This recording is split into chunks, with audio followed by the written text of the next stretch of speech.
My name is Sarah, and I've always been the quiet one in our family. Growing up, I was constantly overshadowed by my cousin Jake. He was the golden child, the one everyone adored. Funny, good-looking, and outgoing, Jake was the life of every family gathering. Being the only boy among a sea of girl cousins only added to his charm in our family's eyes. From a young age, I struggled with hearing problems. It wasn't something I talked about much, partly because I didn't want to draw attention to myself, and partly because it felt like no one really cared. Jake's boisterous laughter and constant pranks always seemed to drown out my softer voice. As we grew older, the divide between us only widened. While Jake continued to be the center of attention, I focused on my education and career. By the time I was 27, I had a stable job in finance that I'd worked hard for. It allowed me to finally address my hearing issues properly. The day I got my new hearing aids was life-changing. They cost $6,000, but to me, they were priceless. For the first time in years, I could hear clearly without straining. The world suddenly seemed so much richer, full of sounds I'd been missing out on. I didn't tell many people about my hearing aids. They were small and discreet, and I liked it that way. I thought maybe, just maybe, I could start participating more in family conversations now that I could hear them properly. Little did I know that my next family gathering would change everything. It was my grandmother's 80th birthday party. The whole family had gathered at her house, a charming two-story home with a spacious backyard and a pool. Grandma had always loved having us all together, and this was no exception. I arrived early to help set up. As I arranged chairs on the back porch, I could hear the distant sound of a lawnmower from the neighbor's yard, the chirping of birds in the old oak tree, and the gentle splash of the pool filter. These were all sounds I'd struggled to hear before, and I couldn't help but smile. As the afternoon wore on, more family members arrived. Aunts, uncles, cousins. The house was soon buzzing with activity. And then, of course, Jake arrived. At 25, Jake was still every bit the golden boy he'd always been. He sauntered in with his girlfriend, Melissa, who was holding their 6-month-old son, Ethan. Jake immediately became the center of attention, regaling everyone with stories of his latest escapades. I tried to focus on helping Grandma and catching up with some of my other cousins, but I couldn't help overhearing snippets of Jake's conversation. He was talking about how he was struggling to balance his part-time job at a call center with his college classes. I felt a twinge of sympathy. It couldn't be easy juggling work, school, and a new baby. As the party moved to the backyard, I found myself relaxing a bit. The sound of the breeze rustling through the trees, the clink of ice in glasses, the murmur of conversations, it was all so clear now. I was even able to join in a conversation with my Aunt Linda about her recent trip to Europe, without having to ask her to repeat herself every other sentence. That's when I felt a hand on my shoulder. I turned to see Jake grinning at me, that mischievous glint in his eye that always spelled trouble.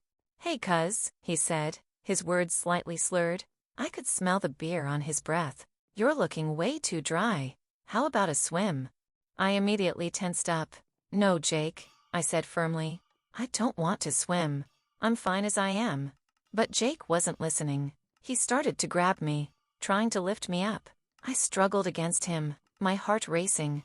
"Jake, stop," I said, my voice rising. "Put me down. I'm serious." I could see some of our family members looking over, but no one was intervening. They probably thought it was just Jake being Jake, always the life of the party. "Come on, Sarah," Jake laughed.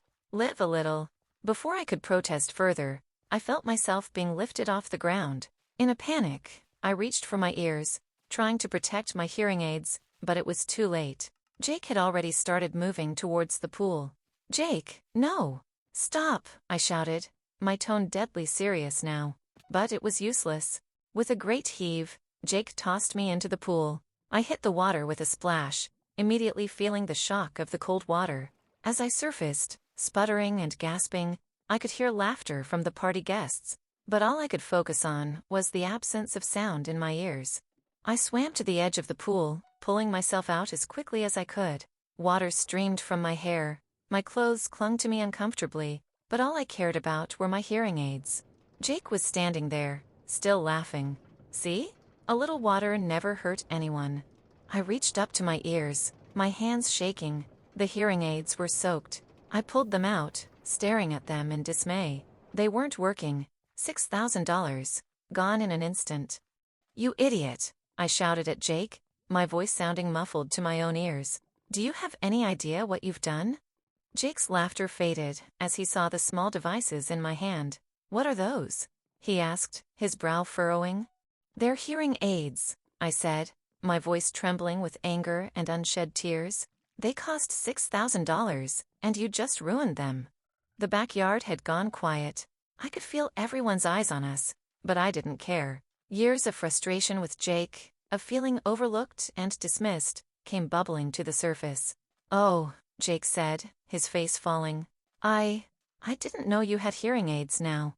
Well, now you do, I snapped. And you're going to replace them. Jake's expression changed from shock to defensiveness. Whoa, hold on, he said, holding up his hands. That was an accident. I can't afford to pay for those. You should have thought of that before you threw me in the pool, I retorted.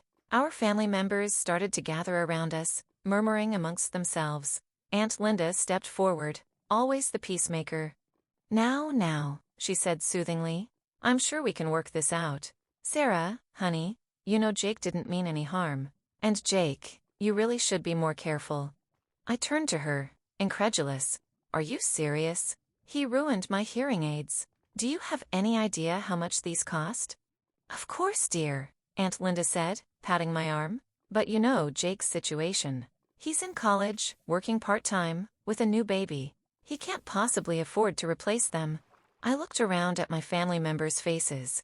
I saw sympathy, yes, but not for me. They were all looking at Jake with concern, as if he was the victim here. I don't care, I said, my voice hard. He did this. He needs to take responsibility for it. Jake scoffed. Come on, Sarah. You make way more money than I do. Can't you just buy new ones? I stared at him, unable to believe what I was hearing. Are you serious right now? You destroy my property and expect me to just shrug it off because I can afford to replace it? It was an accident, Jake protested. An accident you caused by not listening to me when I told you to stop, I countered. The argument continued, voices rising. Some family members tried to intervene, mostly on Jake's behalf. I heard phrases like, family should stick together, and it's only money being thrown around. But to me, it wasn't just about the money. It was about respect, about consequences for actions. In the end, I left the party early, still damp and seething with anger. As I drove home, the silence in my car was deafening, a stark reminder of what I'd lost.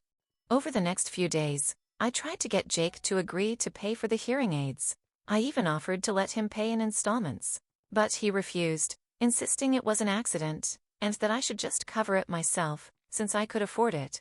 That's when I made the decision to take him to small claims court. The day of the court hearing was tense. I arrived early, dressed in my most professional outfit. As I waited outside the courtroom, I saw Jake arrive with Melissa. He looked tired and stressed, his usual cocky demeanor subdued. When our case was called, we presented our sides to the judge. I explained about my hearing problems, the cost of the hearing aids, and how Jake had ignored my protests before throwing me in the pool. Jake argued that it was an accident, that he didn't know about the hearing aids, and that he couldn't afford to pay for them. The judge listened patiently to both sides before making her decision. In the end, she ruled in my favor. Jake was ordered to pay the full cost of replacing the hearing aids. As we left the courtroom, Jake approached me. Sarah, come on, he pleaded. You know I can't afford this. Can't we work something out? I looked at him, remembering all the times he'd dismissed me, all the pranks, all the times the family had taken his side. You should have thought of that before, I said coldly. You have the court's decision. I expect you to follow it. In the weeks that followed, I waited for Jake to start making payments. But nothing came. No money, no apology, not even an acknowledgement of the court's decision. Finally, after a month of silence, I decided to take further legal action. I filed for wage garnishment, a process that would automatically deduct the owed amount from Jake's paychecks. The day I received confirmation that the wage garnishment had been approved, I felt a mixture of vindication and unease. I knew this would hit Jake hard financially, but I couldn't bring myself to feel too sorry for him. He had made his choices, and now he had to face the consequences. It wasn't long before I started hearing from other family members. Aunt Linda called first, her voice tight with disapproval. "Sarah, honey," she said, "I heard about what you did to Jake. Don't you think this is going too far?" I took a deep breath, trying to keep my voice level. Jake ruined my hearing aids and refused to take responsibility. The court agreed with me. I'm just following through on their decision. "But Sarah," Aunt Linda persisted, "you know Jake's situation. He's had to drop out of college because of this. He's working extra shifts, just to make rent. Think about little Ethan." I felt a twinge of guilt at the mention of Jake's son, but I pushed it aside. "I'm sorry that Jake's choices are affecting his family," I said. "But that doesn't change the fact that he owes me this money." Similar calls came from other relatives. My Uncle Bob was particularly harsh, accusing me of being selfish and vindictive. Even my parents, who had initially supported my decision to go to court, were now suggesting that maybe I should let it go. But I stood firm. Years of being overlooked, of having my needs dismissed in favor of Jake's wants, had hardened my resolve. For once, I was standing up for myself, and I wasn't going to back down. Weeks turned into months. Family gatherings became tense affairs, with clear battle lines drawn. Some relatives, like my cousin Emma, quietly supported me. Others made their disapproval clear, either through cold shoulders or outright confrontation. Jake, for his part, seemed to be struggling. I heard through the family grapevine that he was working 2 jobs now, trying to make ends meet. Melissa had taken on extra shifts at her job too, leaving little Ethan with Jake's parents most of the time. Despite the pressure from my family, I didn't waver. The wage garnishment continued, slowly but surely paying off the debt for my hearing aids. It was at my parents' anniversary party, about 6 months after the garnishment began, that things came to a head. I had been hesitant to attend, knowing that Jake would be there, but my parents had insisted. The tension in the room was palpable from the moment I arrived. I could feel the stares, hear the whispers. Jake was there with Melissa and Ethan, looking tired and resentful. As the evening wore on, I tried to keep to myself, making small talk with the few relatives who were still speaking to me normally. But then, as we were all gathered in the living room for a toast, Jake suddenly stood up.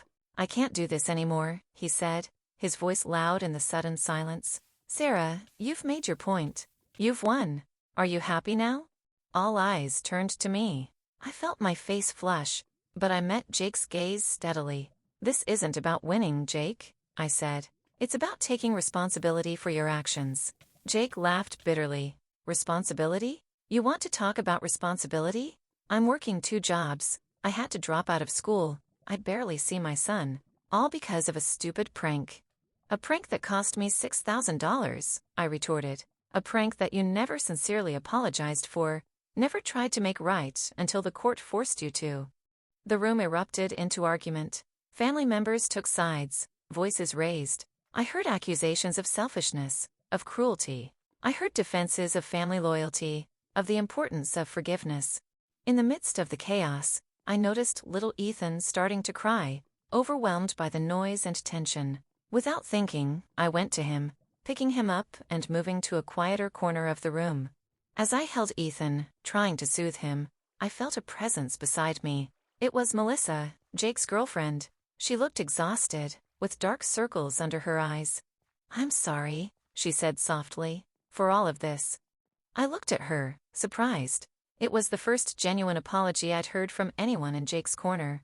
"Jake, he's not a bad person," Melissa continued. He's always been the golden boy, you know? He's never had to face consequences like this before. It's been hard for him to accept." I nodded, understanding despite myself. "I know," I said. "But that's part of the problem. He's always gotten away with things, and everyone's always made excuses for him." Melissa sighed. "You're right. And I think this has been a wake-up call for him. He's been talking about trying to go back to school, about being more responsible. He wants to be a better role model for Ethan." I looked down at the baby in my arms, now calm and looking up at me with curious eyes. For the first time, I felt a flicker of doubt about my hardline stance. "I never wanted to hurt Ethan," I said quietly. "Or you. This was between me and Jake." Melissa nodded. "I know. And Jake knows too, even if he won't admit it. He messed up, big time. But Is there any way we could work something out? Maybe a different payment plan? Jake's willing to take on even more work if it means he can go back to school. I considered her words carefully. The anger that had fueled me for months was still there, but it was tempered now by a growing realization of the wider impact of this situation. I'll think about it, I said finally. I can't promise anything, but I'll think about it. Melissa gave me a small, grateful smile. Thank you, she said. That's all I ask. As the party wound down, I found myself deep in thought. The family drama swirled around me, but for once, I felt somewhat removed from it. I was starting to see a bigger picture, one that went beyond just me and Jake. Over the next few weeks, I did a lot of soul-searching. I thought about Jake, about Ethan, about the whole concept of family and forgiveness. I thought about my own role in this drama, wondering if my pursuit of justice had turned into something else along the way. Finally, after much deliberation, I reached out to Jake. We met at a neutral location, a small coffee shop halfway between our homes. The atmosphere was tense at first, both of us unsure how to begin. I've been thinking, I said finally, breaking the uncomfortable silence, about everything that's happened. Jake nodded, his expression guarded. Me too, he admitted. Sarah, I'm sorry. Really sorry. Not just for the hearing aids, but for a lot of things. I was taken aback by the sincerity in his voice. It was the first time I'd heard a genuine apology from him. I've been a jerk, Jake continued. Not just that day at the pool, but for years. I never really thought about how my actions affected others, especially you. This whole situation. It's been a wake-up call. I listened, surprised by Jake's newfound self-awareness. I appreciate you saying that, I said cautiously. It means a lot to hear you acknowledge it. We talked for hours, really talked, for what felt like the first time in our lives.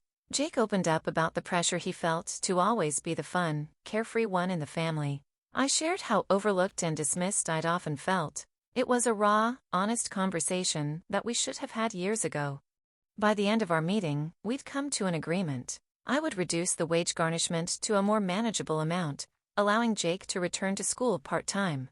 In return, Jake committed to paying off the debt in full, even if it took longer, and to making a genuine effort to change his behavior. The next family gathering was still tense, but different. As Jake and I explained our agreement, there was a palpable sense of relief in the room. Some family members were still skeptical, but most seemed grateful that the conflict was being resolved. Over the following months, Jake stuck to our agreement. He returned to school, worked hard at his job, and made regular payments. More importantly, he made an effort to be more considerate, not just to me, but to everyone in the family. Our relationship was far from perfect, but it was improving. We were learning to communicate better, to understand and respect each other's boundaries. The incident with the hearing aids, painful as it had forced us to confront and begin to heal long-standing family dynamics. A year after our coffee shop conversation, at another family gathering, I watched Jake playing with his son Ethan. He caught my eye and gave me a small, grateful smile. I smiled back, feeling a sense of peace I hadn't experienced in a long time. The hearing aid incident had caused a lot of pain and conflict, but it had also been a catalyst for change. Our family wasn't perfect, but we were learning, growing, and healing together. And in the end, that's what family is all about.